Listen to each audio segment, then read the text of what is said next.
আজ সিঙ্গুর ব্লক ও বিধানসভায় তৃণমূল কংগ্রেসের উদ্যোগে সিঙ্গুর হোটেলদার থেকে সিঙ্গুর কল্পনা সিনেমা হল পর্যন্ত প্রায় 2000 কর্মী সমর্থকদের নিয়ে কেন্দ্রের বিজেপি সরকারের বৈধ ভোটার বাতিল করার প্রতিবাদে এসআইআর বাতিলের দাবিতে এবং রান্নার গ্যাসের দাম বৃদ্ধি ও ভ্রান্ত নীতির বিরুদ্ধে মহামিছিল সংগঠিত হয়।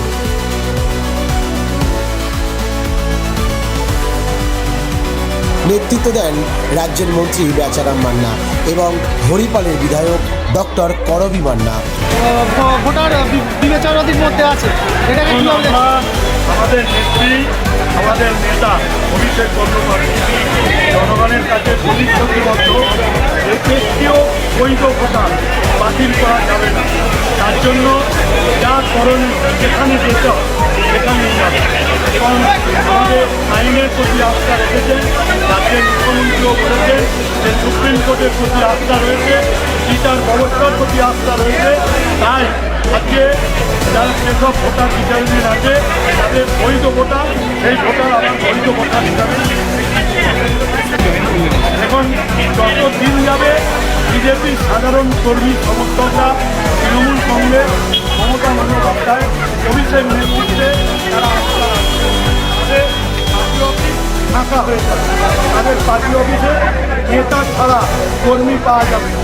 সমস্ত কর্মী আগামী দিন তৃণমূল কংগ্রেসের দলের প্রধানমন্ত্রী দলে আসবে। বিধানসভা ভোটের আগে কি একটা রিহার্সাল হয়ে গেল বলতে পারেন? এখন রিহার্সাল নয়, বিজেপি অলরেডি তাদের কিনারায় আমরা পাঠিয়ে দিই, ওদের এবার নিজেরাই ওই খাদে ডুবে পড়ে। আজকে মূলত কোন কোন তারিখ দেখুন, আজকে এসআর দাবি বাতিলের দাবিতে এবং বৈধ ভোটার যাতে একটাও বাতিল না হয় তার দাবিতে এবং রান্নার গ্যাসে দাম বৃদ্ধির দাবিতে প্রতিবাদ আমরা আজকে এখানে আমরা আজকে একদম যতক্ষণ না বিজেপিকে নির্মূল করা যাচ্ছে ততক্ষণ পর্যন্ত তৃণমূল কংগ্রেসের নেতা কর্মী জনপ্রতিনিধি